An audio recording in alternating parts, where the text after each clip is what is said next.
गावाचं नेतृत्व करताय आणि मी भारतीय जनता पक्षाचा एक सामान्य कार्यकर्ता, ज्याला इतिहास नाही, भूगोल नाही, ज्याच्या पाठीमागं बघितलं तर वडील शेतकरी, एक रेशनिंग दुकानदार, आणि एका रेशनिंग दुकानदाराचा पोरगा, एका शेतकऱ्याचा मुलगा, ज्याला शेतकऱ्याचं दुःख माहिती आहे, माई माऊलीचं दुःख माहिती आहे, इथल्या अडचणी माहिती आहे। एक दिवस 2 दिवस शेताला लाईट नसली, वीज बंद पडली, डीपी झाला तर शेतकऱ्यांच्या वेदना माहिती आहे। जेवढा माणूस स्वतःच्या मुलावर प्रेम करतो तेवढाच तो आपल्या शेतातल्या पिकावर प्रेम करणारा आमचा शेतकरी आहे। त्या शेतकऱ्याचे दुःख मला माहिती आहे। आमच्या माऊली या ठिकाणी बसलेल्या आहेत, त्यांचं पाण्याबद्दलचं अडचण, त्यांच्या प्रश्नाबद्दलचे अडचण, या सगळ्या गोष्टींची जाणीव असणारा कार्यकर्ता म्हणून जयकुमार गोरे तुमच्या पुढे उभा आहे। सोन्याचा चमचा कधी मला मिळालाच नाही, पण पायात घालायला चप्पल वयाच्या 16व्या वर्षामध्ये मिळाली नव्हती। या परिस्थितीतनं इथपर्यंत आलोय आणि संघर्ष करून उभा राहिलेला जयकुमार आपण सगळ्यांनी बघितलाय।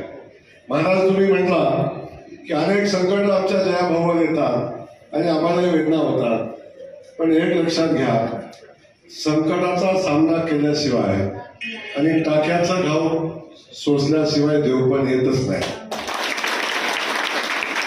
हा जयकुमार अनेक संकटाचा सामना करून तयार झालेला आहे।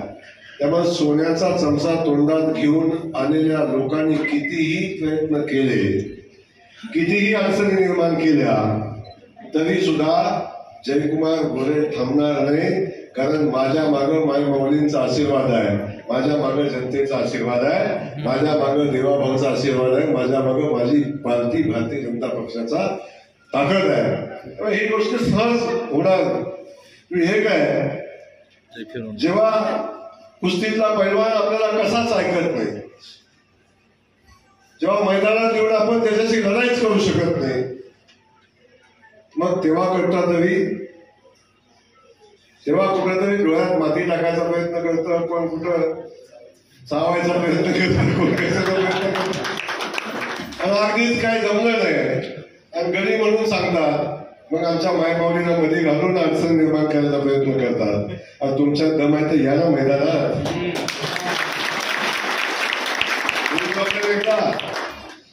सगळं गडी जमले, इकडं सुरुवात केली ना, असं गोल राऊंड आलाय, सगळं गडी जमलं, पण हे काय थांबलं नाही, कारण हे या मातीतलं आहे, याला मातीचं सुख दुःख, लोकांचं सुख दुःख माहिती आहे। आणि आज छत्रपती शिवाजी महाराजांचा मावळा आहे, लक्षात ठेवा। सहज हात मारणार नाही आणि सहज थांबणार नाही, बिलकुल चिंता करू नका आणि माझी काळजी करू नका, मला तुमची काळजी वाटते, मला काळजी तुमची आहे। ज्या जबाबदारीनं मला माझ्या पक्षानं, माझ्या नेतृत्वानं या राज्याचा मंत्री म्हणून काम करायची संधी दिलेली आहे, त्या जबाबदारीचं ओझं माझ्यावर आहे। जी जबाबदारी सोलापूर जिल्ह्याची, पंढरीच्या नगरीची जबाबदारी, सिद्धेश्वराच्या नगरीची जबाबदारी माझ्यावर टाकली, ती जबाबदारी पेलण्याची जबाबदारी माझ्यावर आहे।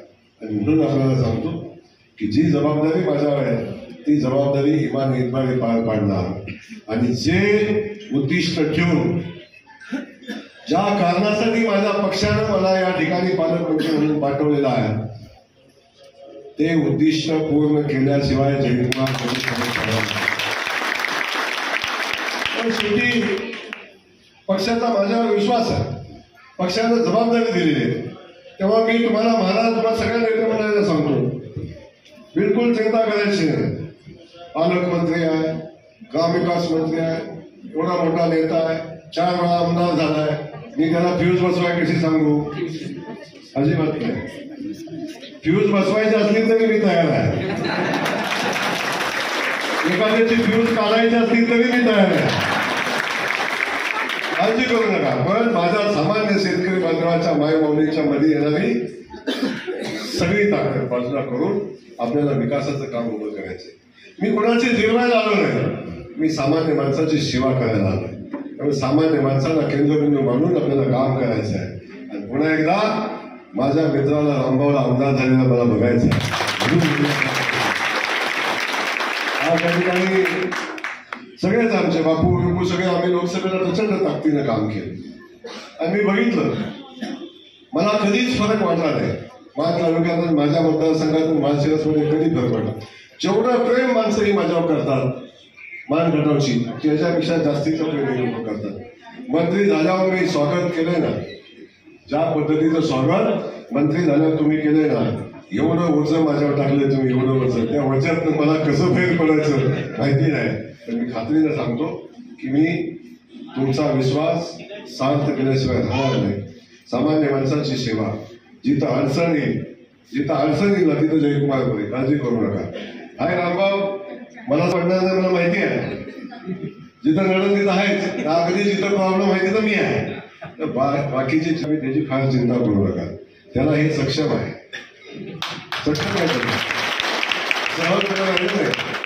सहज उभं राहिलं नाही. तर मग आपण बाकीची चिंता करू नका. आजही सांगितलं, आजही सांगतोय, वेळ आलेली आहे. मी कुणाच्या वाटेत जातो, अपना फंडा क्लियर है.